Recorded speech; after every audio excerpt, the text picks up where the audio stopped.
Hello and welcome. Today on the Crisis Point podcast, we're going to do something a little bit different. Instead of focusing on one subject and just talking about that, I'm going to talk about a lot of things that have been in the news lately. I was trying to narrow it down to one thing, but I realized there's too much to talk about, so I just decided to go with everything instead. So I'll be talking about Bishop Strickland at the USCCB meetings, or I should say outside of the USCCB meetings.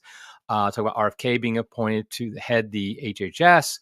The Mayan Rite that's been approved and things of that nature.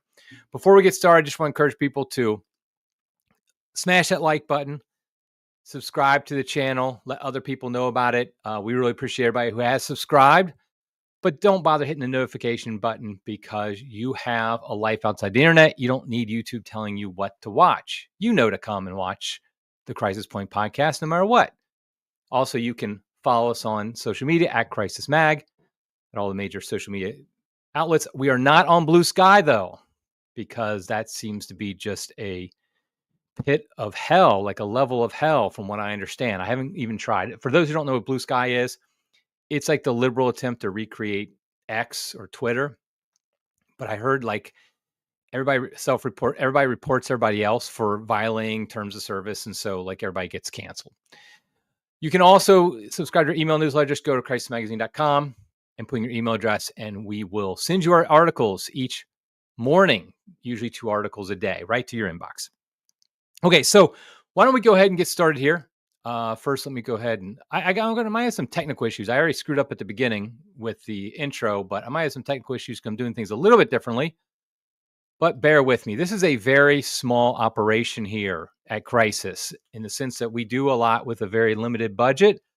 And we'll be asking for donations next month, by the way. But I think we make things happen here, even with our limited budget.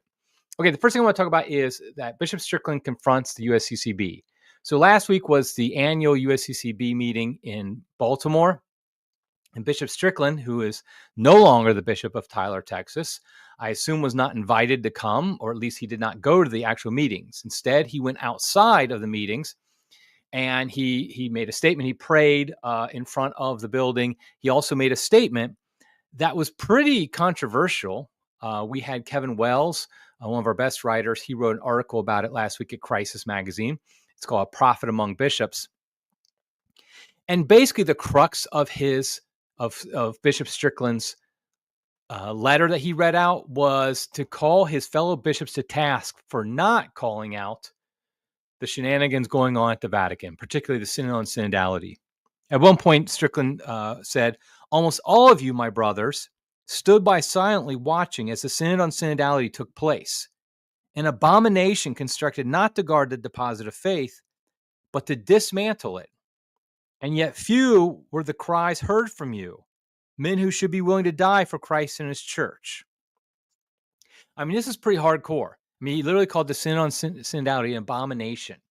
And he is calling on his fellow bishops to speak out against these things going on, like at the Synod on Synodality.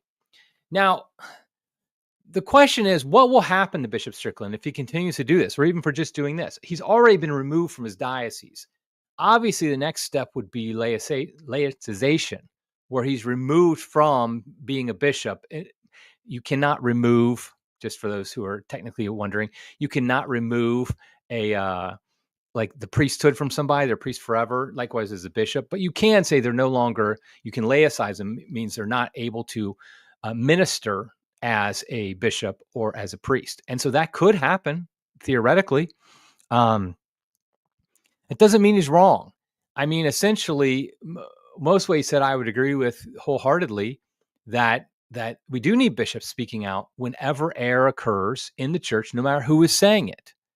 So even if error is coming out of Synod on Synodality, bishops need to speak out. And this is one of my things. The drum I've been hammering for years now, which is bishops need to stop being middle managers for the Vatican, and instead recognize they are successors. Each and every one of them are successors to the apostles in their own diocese. They have authority, full authority in their own diocese.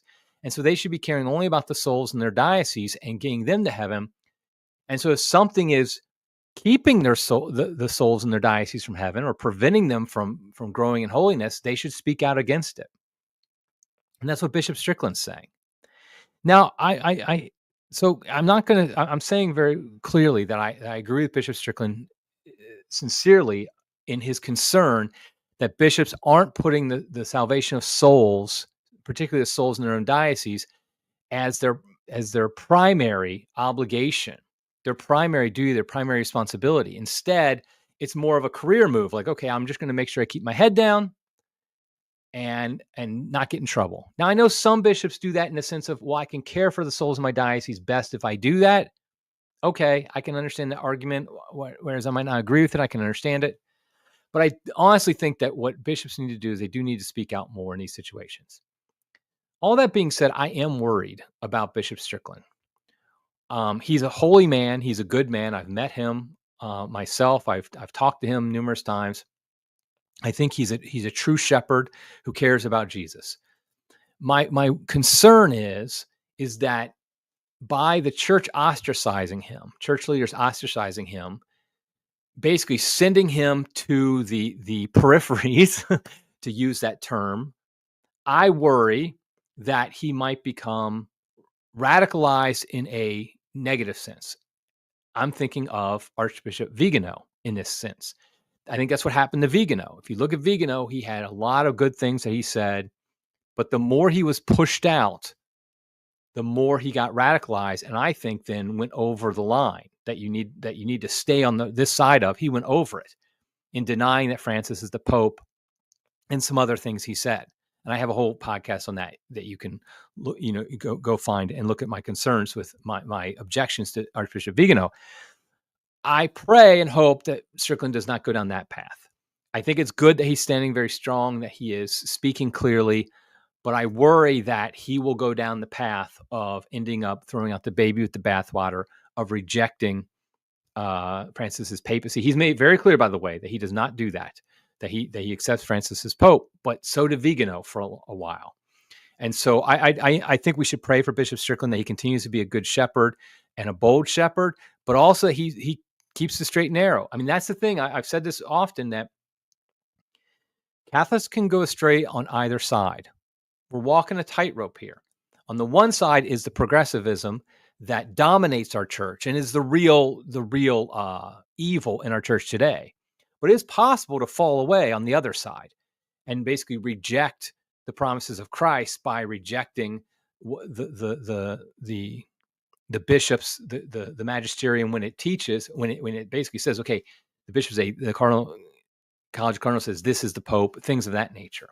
Or you basically say the church doesn't even exist today. I mean, a lot of people are doing that, where they're basically saying, because the Catholic Church leaders are saying these problematic things, basically it's just a false church, and we can reject anything the bishops say. I don't think we should go down that path either, and I worry and I'm concerned that Bishop Strickland might do that. So pray for Bishop Strickland. Okay, next I want to talk about Bobby Kennedy, RFK Jr., was tapped to head the Department of Health and Human Services by President Trump. I honestly think this is great news. I think this is phenomenal news. I know that there are Catholics who are upset. In fact, I got an email today from the Catholic League. Yes, they're still around. Bill Donahue, who's still around, who was complaining about RFK and basically demeaning him and saying that he's changed his positions and things like that. I mean, it was kind of a weird email because he basically said RFK used to think this, but now he thinks this. And literally he was saying he didn't know what he would say. I haven't looked into this yet. And then he would give a new position later. Well, that's because he looked into it. It makes no sense to me to criticize RFK for changing positions if he's doing research to come to those positions. Now, it's understandable to be concerned about RFK's abortion views. Frankly, it's understandable to be concerned about the abortion views of almost everybody in Trump's circle, in his cabinet, and Trump himself. I think it's a legitimate complaint, and it's something we as pro-lifers should continually pressure the Trump administration to be pro-life as much as possible. That being said, when we look realistically at who could head the HHS, first of all, let's remember, it's literally a dude pretending to be a woman who's the head of HHS now. And so we have somebody who's either mentally ill or just, pranking all of us, who's in charge of health in this country. And so having somebody like RFK is such a huge improvement, but he's also so much better than almost anybody else that would realistically be tapped to head the HHS. Why? Because he will actually go against big pharma. He will go against a lot of the narratives in our culture today that have led to the great health crisis we have.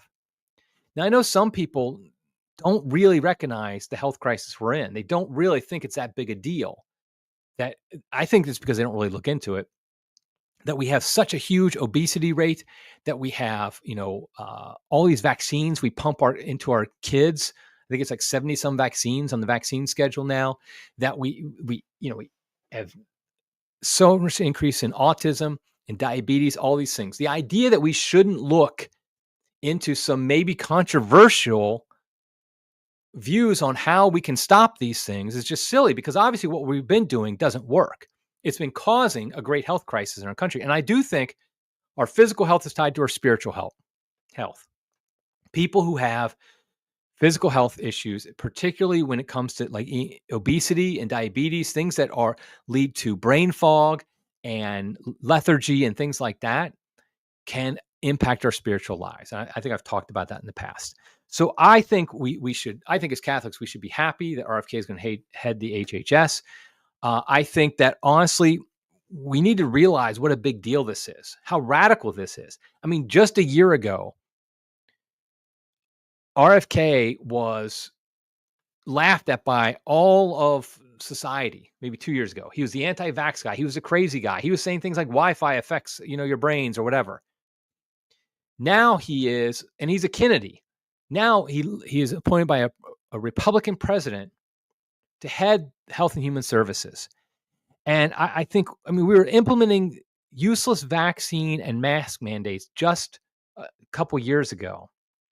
Now we have somebody who's going to head HHS, will make sure that nonsense doesn't happen. So I think we should support RFK.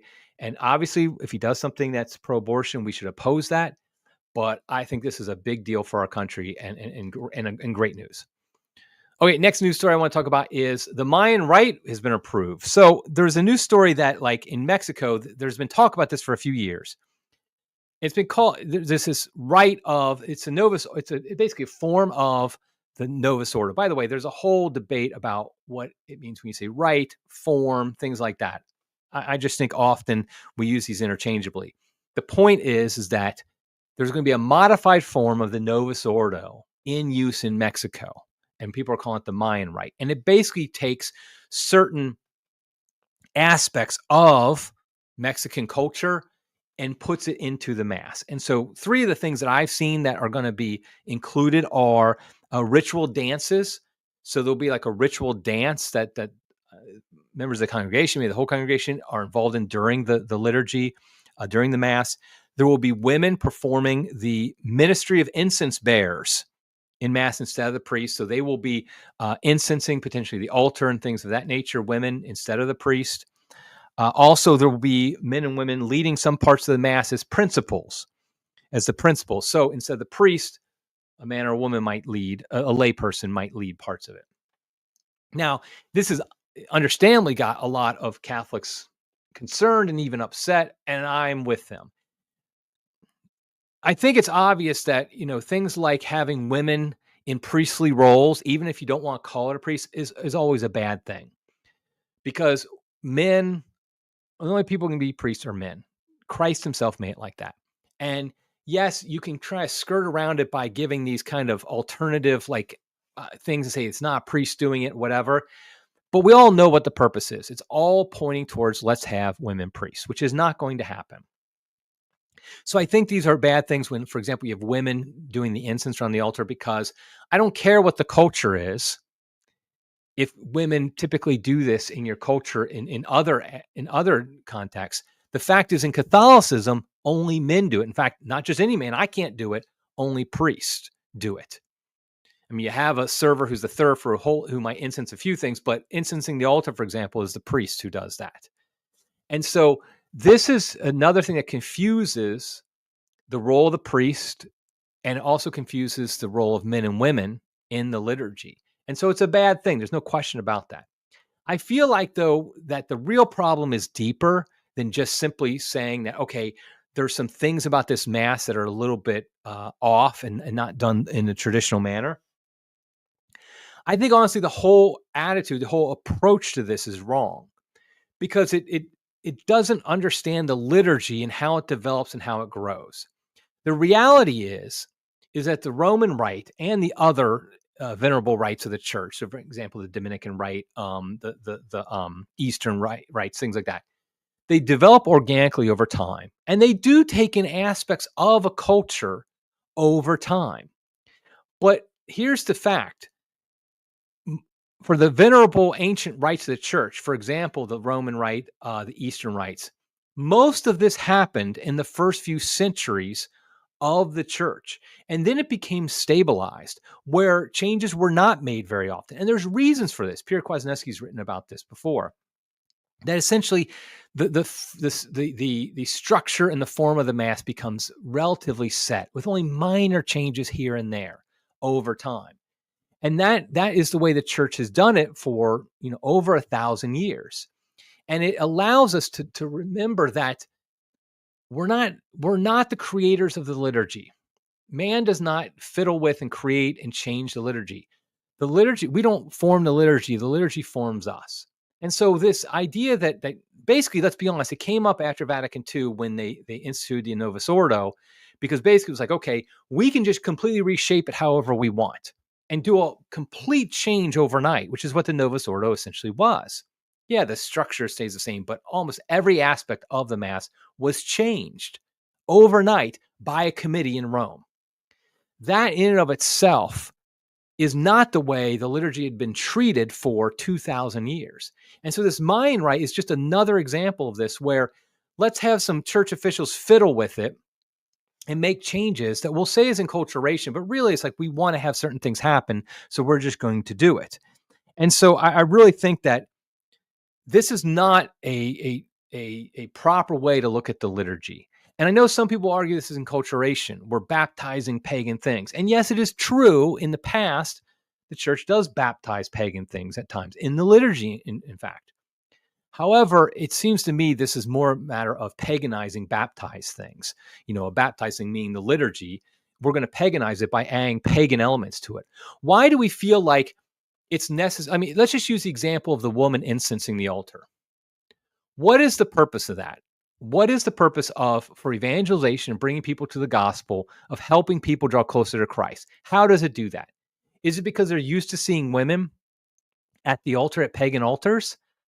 I mean, is that really, first of all, the case? Do they really see? I mean, are all these Mexicans a bunch of pagans now that we need to evangelize? So we need to gradually get them by having women do this? No, of course not. It's really what it is, an acceptance of modern ideas of feminism and men and women. And so it's really doing that.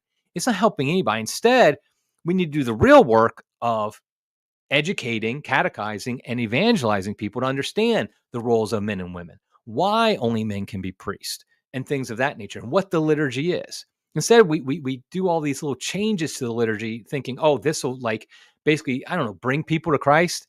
I mean, you wonder the proponents of this. I think they fall into a couple different categories. One category is the people who sincerely think that this will help people draw closer to Christ for some reason or another. I think there are also people who are like, this will allow us to slip in things about modern ideas and like, for example, bring in women to become priests one day. This will be a step towards that. So I think, and like, whether or not you're on one side or the other in that argument, you're wrong. Because what you really need to do is understand that we need to be formed by the liturgy, not the other way around. Okay, so next story. Let's talk about mass deportation. So here's my attitude. I'm very cynical when it comes to calls for mass deportation during an election. I think of it back in the day when every Republican would talk about, we're going to overturn Roe v. Wade, and none of them did anything to actually make it happen. I mean, let's be honest. George W. Bush didn't do anything to make it happen. George H.W. Bush didn't do anything.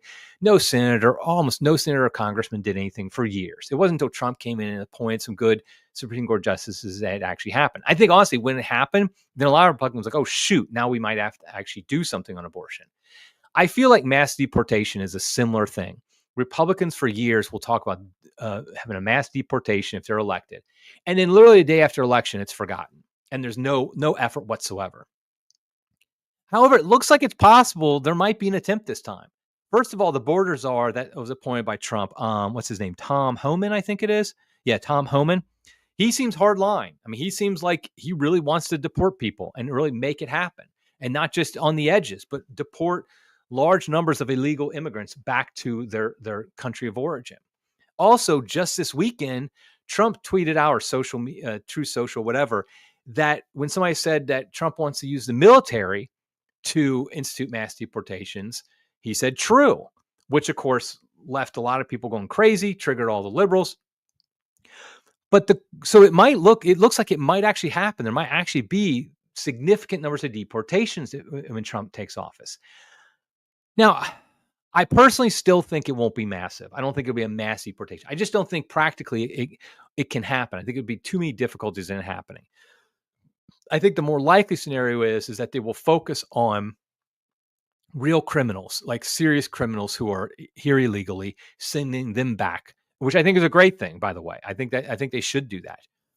I do think it's possible that you could have the negatives outweigh the positives if you try a true mass deportation, because then what you're talking about is really spending a lot of energy on rounding up people and sending them back, which will involve lots of people with guns, lots of forced entry into houses and apartment buildings, and forcing people into detention and sending them back.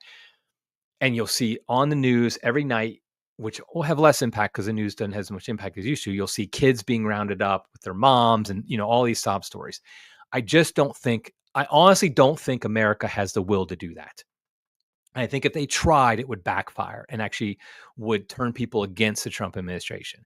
I do think, though, if you do significant deportations of illegal immigrants, of illegal immigrants who commit serious crimes like rapists, murderers, people like that, everybody's going to be, everybody rational is going to be behind that, and you'll get approval ratings through the roof. So I definitely think that it's possible. I still don't think mass deportations are going to happen. I just think it's going to be maybe significant ones. I also think, by the way, the first priority obviously is shut the border. And I do think they're going to try to do that. Shut the border as much as possible. Biden opened it up completely, shut it down completely. Don't let anybody in for a while. And basically then you can deport some and start having a good process to bring in immigrants who will help our country. Not just any immigrant, but I talked about this last week with Sarah Kane, but actual immigrants that will help our country. Okay, the next story is probably the biggest one on this. I'm kind of bearing the lead. So Biden, we say Biden, but somebody in the Biden administration decided that Ukraine is now allowed to use U.S. missiles to attack Russia directly, not just Russian forces in Ukraine, but in Russian territory. And this is a huge deal because this was not allowed before. And then all of a sudden now Biden allows it. I'll say Biden, but you know what I mean by when I say Biden, whoever is behind Biden. And Putin in Russia, they just announced that basically they're changing their rules about how to use nuclear weapons. They now consider an attack on their territory by a non-NATO country using weapons from a NATO source, in this case, a NATO country, as basically NATO attacking them. And so in Russia's mind, and this happened, by the way, that the Ukraine did today, I think it was, maybe it was last night, today or yesterday, did actually attack, Ukraine attacked Russia with U.S. missiles. And so a lot of people are saying, is this going to be World War III? And I think it's a legitimate concern. I've talked about this conflict in the past on this podcast. You probably know where I stand. If you don't, I think honestly that this whole thing was provoked by NATO, by the United States. I don't think Putin's innocent, but at the same time, I think we had 1,000,001 off-ramps before this that we could have had peace. And the U.S. literally every single time chose not to take the off-ramp for peace. We could have just said NATO, Ukraine won't be in NATO. We could have not organized a coup in 2014. We could have done lots of things we could have done. And we still to this day could negotiate off ramps. I mean, we're the sugar daddy for Ukraine. We've been sending them hundreds of billions of dollars. We can tell them what to do. In fact, we should tell them what to do. We can say, okay, we're going to negotiate a peace and you're going to agree to it. Otherwise, we cut you off completely. I mean, we should cut them off completely anyway.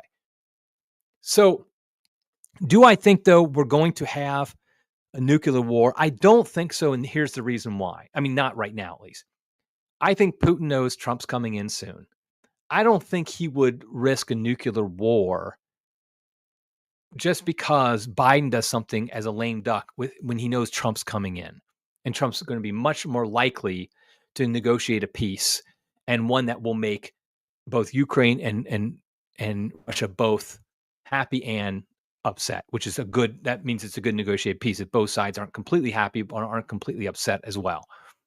And so I don't think he's gonna use nuclear weapons. But to be honest, I don't know what Biden's going to keep on doing, and there's no way you can predict for sure what Putin is going to do. So it still is possible. I'm just hopeful that Putin is rational enough to say, okay, Trump's coming in soon, and we're going to take care of this. We're going to wrap this thing up before too long. Okay, next headline is from the Crazy Files. The Leche League, which is a longtime organization that supported breastfeeding. And it's honestly it's been an awesome organization for years. I remember when we first had children, my wife got lots of information on breastfeeding. It really helped her. She breastfed all of our kids, and the Leche League was one that we recommended all the time. Unfortunately, it's gone woke over the past number of years, and in fact has embraced the transgenderism nonsense.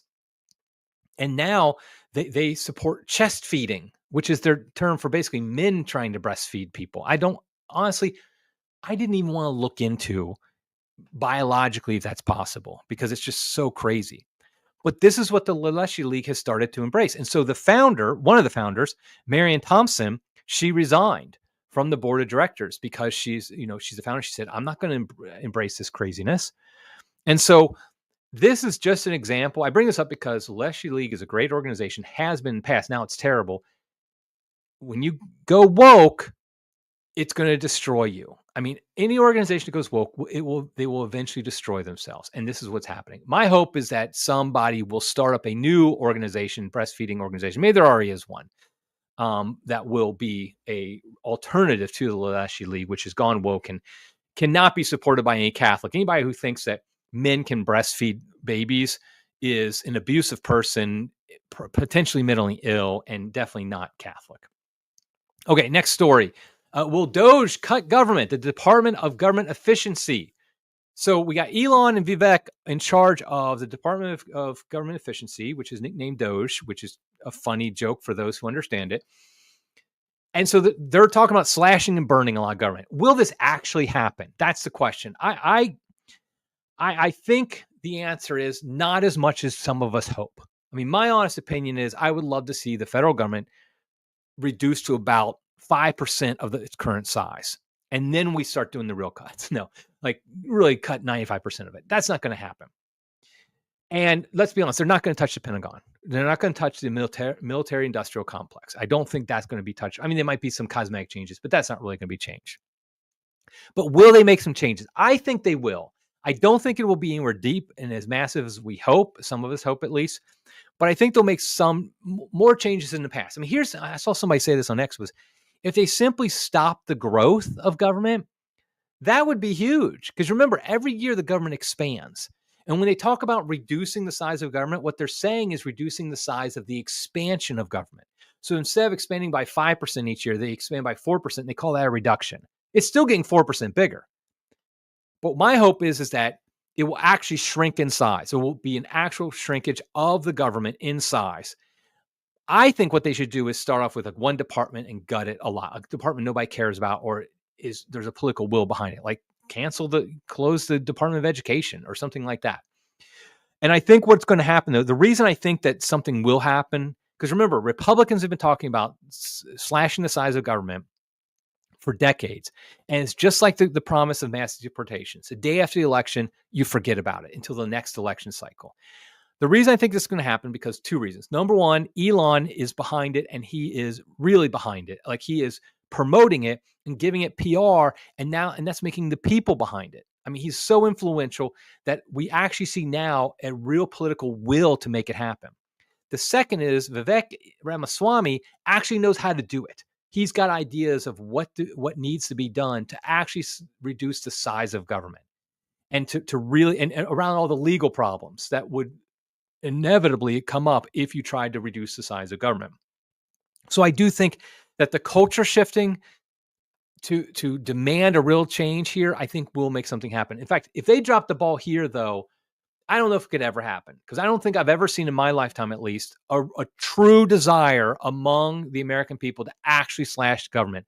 Because what it was before is people would say that, and then the second there was actually discussion of maybe cutting this part of government, then everybody would say, no, we can't do that because it would harm so-and-so, maybe grandma or disabled person, something like that. They'd find some sob story. But I think now most people can read through that and they'll be like, nope, we need to decrease the size of government. So I'm hopeful in that one.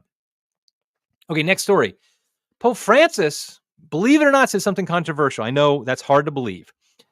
But this has to do with what's going on in Palestine, in Gaza, with the Israeli-Hamas war there.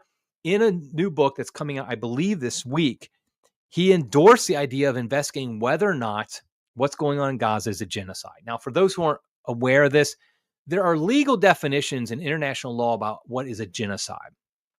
And some people say what Israel is doing to the Palestinians in Gaza meets those definitions. I personally think it's kind of a waste of time to get too much into those nitpicky arguments, because what's happening is terrible. And so if we have a grammatical argument, that takes away from the real argument, what's happening. But Pope Francis thinks there should be investigation. In fact, he said, according to some experts, what is happening in Gaza has the characteristics of a genocide. It should be carefully investigated to determine whether it fits into the technical definition formulated by jurists and international bodies. I mean, I commend the Pope for not being beholden to the pro-Israeli crowd, and he's not pro-Hamas either. I mean, this is what's nice about what Pope Francis is saying about this. He does the same. By the way, he's just as good on Ukraine and Russia, in my opinion. Is he understands that he should be for peace. He should be representing the side of peace and negotiating peace. He should not be for one side over the other. I mean, nobody's really arguing. Nobody sane is arguing what Hamas did on October 7th was a good thing. It was awful. It was diabolical. But that does not excuse any and all responses. I've said this before. I'll say it again. And so what Israel is doing, the campaign it is conducting in Palestine and Gaza, it's horrific. And it's completely disproportional to what is needed. And so the fact that Pope Francis is bringing up maybe it's a genocide, I think is a good thing, because it allows us to discuss these things openly. And I appreciate him being one of the few world leaders. There's very few world leaders who are willing to say, like, I'm not going to take one side, but I'm going to promote peace. I mean, I think Viktor Orban in Hungary does a pretty good job of that. There might be a couple others, and I think Trump actually does a pretty good job of that. But I think most world leaders are terrible. Okay, the last thing I wanted to bring up here was what I call the white pill of the week. I do think that we have a problem of doom scrolling. I do this sometimes myself. Obviously our magazine's called Crisis, so we're talking about bad things that are happening in the world. But I do think it's important sometimes to have a white pill to understand when something good is happening. And so I wanted to show this video of the famous Trump dance that has been catching like wildfire around the country, because I just think I love watching it. So I'm going to share it with you here. Mad about those other guys and all the things they do wrong. The one thing that I will not forgive them for is they're trying to steal the joy from this country. Hold up. Wait a minute. Something ain't right. Trump's iconic dance moves are sweeping the internet and winning him a lot of fans across the globe. Trump's dance moves were on show throughout and even after his election campaign. And it seems like everyone wants to hop on the bandwagon. Young man, there's no need to feel down. I said, young man, pick yourself off the ground. I said, young man, cause you're in a new town. There's no need to be unhappy. Young man, there's a place you can go. I said, young man, when you're short on your dough, you can stay there. And I'm sure you will find many ways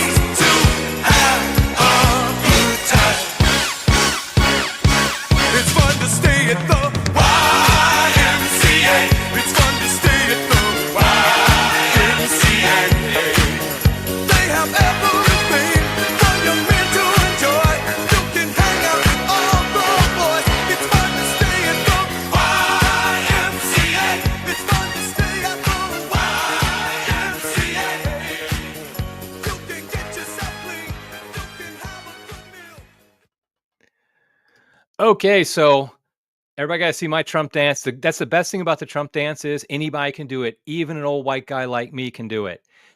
What I love about this is recognize the cultural shift that has occurred here. The victory by Trump has shifted things dramatically. Most of those clips, if you're watching the video, if you're just listening to this, I apologize. You didn't get to see my Trump dance or anybody else's. Were from the NFL. Remember, the NFL was doing all the woke stuff just a couple years ago with the kneeling during the national anthem and things like that. Most sports leagues are like that. And here we have NFL players doing the Trump dance when they score a touchdown.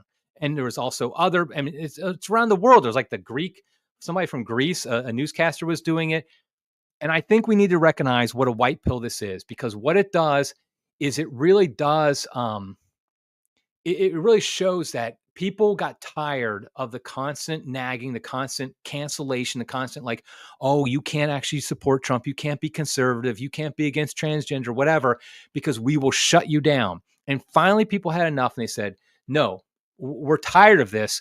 We're going to be who we are, and we're going to be free to be who we are. And we're not going to let you tell us who or what we're allowed to, who or what we're allowed to like or praise. So I thought it was a great thing. So go Trump dance. And I'm sure my kids will be embarrassed when they find out I did the Trump dance on the video.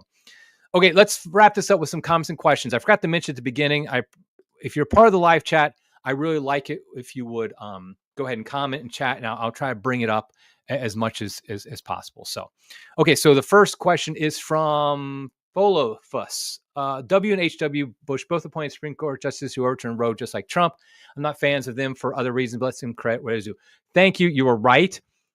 I don't think, though, I think my point is this, is that they didn't really care if Roe v. Wade was overturned. They did appoint good justices, but I think it was more by accident that they ended up being people who overturned it. I'm just not big fans of Bush's. I don't think either of them cared about the abortion issue at all. So, and I don't think Trump is a big one either. So, okay. So next comment, female KC Royals fan from Nebraska. Maya was actually Central America, not Mexico. Yeah, but I think it's in Mexico that this is happening. And they're calling it the Mayan Rite. I saw some question about what this, what it should be called and things like that. But I do think it is in Mexico. Jerome Smith says the obvious answer to avoid air best we can is return to TLM. Amen, brother. Amen. If you're in the Roman Rite, just go to the traditional Latin Mass, and then you don't have to worry about these shenanigans. Or go to a good Eastern Mass. I also support the Ordinariate. Is the best way just to avoid kind of this silliness. August TV 123. DOGE should move most of the government offices to Alabama or South Dakota, and many people will quit, and it empties the DC swamp. I think that's a great idea. I think I've said something similar to this. Move it to the middle of the country, like in Kansas or Wichita or something like that. I feel bad for people in Wichita or like Nebraska, somewhere like that. First of all, it kind of represents our country better. And, and I also think a lot of the people, like he was saying, the people who love the East Coast people who love leaving DC, all the rich people out there, they're going to quit. And so we solve the problem if you move it. I mean, why should the Department of Agriculture, for example, not be in the Midwest? I mean, that is the heart of our agricultural system, is the Midwest. So why is the Department of Agriculture headquartered in Washington, D.C.? I think you could say the same for a lot of these different organizations.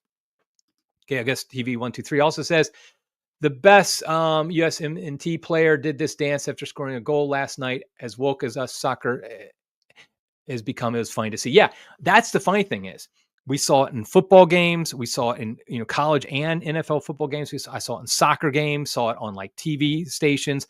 The most famous one probably was that the fighter. The what's it called? Ultimate Fighting, whatever it's called. I don't follow it that much. That did it right in front of Trump and thanked Trump afterwards. And he's like one of the best. So anyway, I think this is a cultural moment. I think it's a good sign. Eldon Rivera says, thanks for the Trump dance. You're welcome. Just wanted to bust out my moves. I figure if Donald Trump, who's like a 78-year-old white guy, can do it, then this, 50-something white guy can do it as well. So my point here is this. Don't be totally black-pilled. There are good things happening in the country, and so accept them when they happen. Yes, we need to be vigilant. We need to understand that bad things can happen and will happen in the future and be ready for them. But don't assume we can't have victories. And I think these type of things are victories for us. Okay, I'm going to wrap it up there. Until next time, everybody, God love you.